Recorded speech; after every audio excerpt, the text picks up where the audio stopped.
Hey everyone, thank you for joining us again on the Pathway to Profit podcast with the two Gregs. You okay today? Yeah, I'm good. Hey, how are you, Greg? Yeah, not too bad. Cool. I was actually, I was just thinking about what we were going to do today, and I was looking at the profit equation, and obviously, as we all know, sales minus costs equals profit. And I was thinking, that first bit, sales, is something that a lot of small business owners tend to struggle with. And I was wondering if you could give your 6 cents about your thoughts on the subject. Okay, yeah, that's good. So let me think for a minute on how I want to kind of take the conversation. Well, sales, obviously, the lifeblood of a company. I guess that's a little cliche, but it's kind of, I think, true, right? You can be really good at what you do, but if nobody wants to buy it, then you don't have a business. So it is a really important aspect. I guess where I'd start is to kind of, I kind of always start with the same question. Why are you doing this? Like, what's your goal? And stuff. So I'd say the first thing is to kind of set some targets out that are linked to your goals, and everybody's goals are different. When you come from a large company or corporate background, it's pretty straightforward. Sales have to go up, profit has to go up, cash has to go up, return to investors have to go up. But in an SME market, the people do it for a lot of different reasons. Some people want more time. Some people want to feel good about what they do, or they just enjoy what they do. They've turned a hobby into a business. And of course, some people want the big house, the big car, and all of those elements. So the first thing I'd say is kind of get what you're doing tied to your goals. The second thing that I'd say is that, accounts generally are the scoreboard of business, right? So if you think about a football match, right, like you and I, recently went to a Chelsea match, and, they win or they lose, and based on the number of goals they make versus how many goals the other side make. And if they make more, they win. If they make less, they lose. And it's kind of the same in the profit equation, right? If you spend more than you sell, then you're going to make a loss. If you sell more than you spend on costs, you're going to make a profit. So it's kind of the same thing. It's a scoreboard, right? And the scoreboard starts with sales. Clearly, costs and controlling costs. And I think we talked about that in a previous one, where we talked about some basic controls. But for me, you kind of got to think from the minute before you even know you are gonna have a customer, so maybe they're not even a suspect at that point in time, and then they somehow become a suspect, then they somehow become a lead. Then you have a conversation, then they're a potential customer, then you convert them to a customer. And each step of that sales cycle, depending on whether you think of it as a sales cycle or a buying cycle, depends on your perspective, is an important opportunity to understand the numbers. I mean, sales is a numbers-led discipline. It's often a misconception that, especially traditionally, you hear people who talk, he has the gift of the gab, so he'll be a good salesperson. And to a degree, that's true. You have to be able to converse with people. People buy from people, so you naturally have to try and get on with people, and hopefully they like you, and you like them. And clearly, you got to do something. It's got to be relevant. You've got to do it to a good standard. I think that's expected in pretty much everything these days. But fundamentally, sales is a numbers game. And what I liked about sales when I was in it is that it's largely a meritocracy, right? You either make a sale or you don't. You either make your number or you don't. And I liked the whole meritocracy piece of it. And when I was doing sales, and I was in that sales environment, and it was very much a sales. It was a different. We live in a woke society today where people are nice to each other, and that's a great way to be. And I think it's way better than it has been in the past. And certainly when I was around, you either made your number or frankly you got shown the door. And if there's a movie, Glenn Carey, Glenn Ross, if you've never seen it, watch it. It's anybody who's been in sales can point to each of those characters. We've all known one of them. But coming back to it, I would start kind of measuring each of those steps. I think that's an important kind of part. You got to kind of think from that lead all the way through to when the person becomes a customer. There's some stuff you got to do at the back end, and maybe we'll cover that another time. But I'd look at, how do you generate leads? What's your marketing plan? How does that work? Start measuring that. In a large company, you have a function which is called sales operations, and they're kind of the disciplinarians that look at all of those numbers, whether it's kind of lead conversion or bid to win, and there's lots of different metrics that you can look at, and some people would think, oh, that's overkill, and it's a little too numbers oriented, but frankly, I think that's how you succeed. If you look at a top athlete, any top athlete, if it's in America, maybe American baseball, they're all going to know their batting average, and a whole bunch of things, how many, if it's in football, maybe how many assists you have, there's or goals are obvious one, but everybody who's in a sport is going to know their numbers. So everybody who does something to a high standard knows their numbers. So if you're in business, kind of your job is to kind of make the number, and it all starts with sales. So I don't know. What do you think?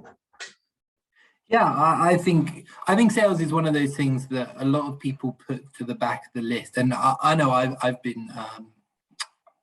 been guilty of doing it. Like, it's a busy time, you're working late, you're struggling to get things out the door. Productivity kind of takes the forefront, and I think a lot of people kind of struggle to kind of get it onto up the list and make a priority of it until kind of it's getting to a point where it's a bit too late almost, and you're starting to get a bit more panicked. How do you deal with getting around that sort of thing? Do you have any suggestions for that, or kind of is it something that everyone needs to do their own way? I'll tell you what, I think you've come up with another topic for another day. I'll introduce it now, but I think it's really about time management, and if you read Covey and you read the 7 Habits, a lot of people say, how do you manage your time, right? Whether it's me or they're self-referencing. And the reality is, you don't manage time, right? You manage priorities within time. And, we all have the same 24 hours. So, some people think of it like a ruler, like a 24-inch ruler. And, maybe you're going to sleep for 8 of those. So then you have, 16 hours left or whatever, and maybe 8 of those are at work and then 8 of those are at play. So the question is, how do you carve up your time to make yourself the most effective? And someone like Covey would, introduces like a concept of, how important something is and how urgent something is. And what he says is kind of steal time from the non-important, non-urgent things. And he uses the example of a ringing phone, which his idea is, or his hypothesis, I guess, is that when someone's calling you, that's important to them, right? If it was important to you, you'd be calling them. They would be calling you. So, steal time from that to do the things that are important and not urgent, right? And so sales, for me, often falls in that bucket of not important and not urgent. So I think that what you have to do is look at your day and look at your time and see, what can I steal from non-important stuff, and how can I make it, how can I then focus on the things that are important and not urgent. Sales, like I said, falls into that. So that'd be kind of one thing. The second thing is, there's an old, again, I'm an accountant at heart, so there's an old equation. I remember I was having breakfast with a CEO that I reported to for a while, and over breakfast, and we were talking about sales, and he had a definite opinion on sales. He said, sales is easy, and I was like, yeah, okay, I'm carrying the number. It doesn't feel easy. And he was like saying to me, yeah, like, great. It's just one fundamental thing. It's a math equation. You're an accountant. You should know this. And I'm like, what are you talking about? And he said, calls plus demos equals sales. Right. So, and to a degree, I think he was right. If you're not meeting people, you're not selling. Right. Mm-hmm. So, I think that on the one hand, you got to have a numbers target, but a lot of people get almost scared of the number, right? It's like whether it's 100 or 200 or 1,000, 100,000, it doesn't matter, right? Whatever the number is, you're going to have an average deal size. How much do you typically charge people? And, so use really simple math. If your average deal size is 1,000 and your target is 10,000, then you got to sell 10 deals. If your bid to win is 1 in 3, in other words, for every 3 people you win a deal, then you got to see 30 people, right? And so you have to think that way. And the other thing is, a lot of people, I think there's 2 different types of salesperson as well, without disrespecting anybody, but at least in my experience, there's a salesperson who kind of sees the target. You know your number, you know what number you got to make. Then you got this whole white space of, God, I just don't know where I'm going to get it from, right? And so they work hard to figure out, how do I get in front of people? Maybe they have 3, 4 strategies to do that. And at any one time, hopefully one of those 3 or 4 strategies is working, getting in front of people, and then they do it. And then there's an old kind of joke about the salesman who operates the TNT schedule. Have you ever heard of the TNT schedule? 10 till 2 with an hour for lunch. Yeah, it's Tuesday to Thursday, 10 to 2 with 2 hours for lunch. Right? And and the reality is, in other words, they're not really doing anything, right? They think they can Skype, but it catches up on them in the end, because they just simply can't make their number. They're not doing the work up front to make their number. So I think it's really coming back to Covey. You got to find a way to prioritize that important, and not urgent thing. And you got to be consistent, right? I don't think it's something that you turn on and turn off. I think you have to always be thinking about sales. I think you always have to be meeting people. And there's lots of different things. But hey, we should maybe one, a future topic could be, time management, and talking a little bit about that. Another one could be about, kind of maybe taking each component, talk about networking and how do you do that, or different aspects of marketing.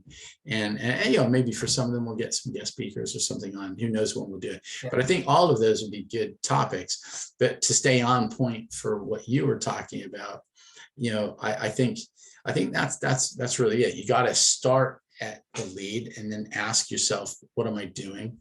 And you've got to try and and make sure that you understand your conversion rates at each step of either your sales cycle or the customer's buying cycle, whichever way you look at the world. And I kind of have some opinions on that. It's a little bit off topic. And I think you got to understand your numbers. If you look at golf, Rory McIlroy, he's going to know how many times he can sink a putt within 6 feet. He's going to know that, right? So when the ball gets within 6 feet of the hole, he already knows that he's probably made it, or he knows how often he will or won't make that, right? Because he's just practiced it so many times, and I guess that's where I go next is, practice. A lot of people just turn up and they think they're going to be able to do it. Nothing in life is like that. You've got to develop a skill. You've then got to practice it. You got to rehearse it. You got to then be good. Being good at what you do doesn't necessarily mean you're good at selling what you do. So you have to kind of work on it systematically. So I think it's a combination of your knowledge, your skills, and then from a behavioral aspect, kind of doing those things that get you in front of people. Okay, interesting. Thank you for giving us your thoughts on it, and hopefully people can use this to help them. And it is part of is one of the major steps in the pathway to profit. So we'll definitely be coming back to this more and more. But once again, thank you for giving us your thoughts on it. No problem at all. I enjoyed it, and it's very relevant with some of the previous ones like that we did. I remember we were talking about following bounce back loans and things like that, and people need to up their game, and sales is probably the first place to start. If you have a cost problem, you can address that after a sales problem, but you got to have the sales problem first. You got to fix that one first, I think. Yeah. Absolutely. But thank you for taking the time out to listen to no problem us. Great. I enjoyed it. Yeah, cool. And and everyone listening, thank you for listening, and as always, please like, share and subscribe. If you have any comments about how we can maybe areas we can improve, or maybe topics you'd like to see us cover, please let us know, and we look forward to seeing you in the next one. Great. Yeah. Thanks again. Thanks everybody for listening. I hope you found it helpful and informative. Like Greg said, please leave a positive comment. Be nice. And if you haven't done so already, like, subscribe, so that you get future updates. Best of luck. Have a great day, everyone. Bye. Bye.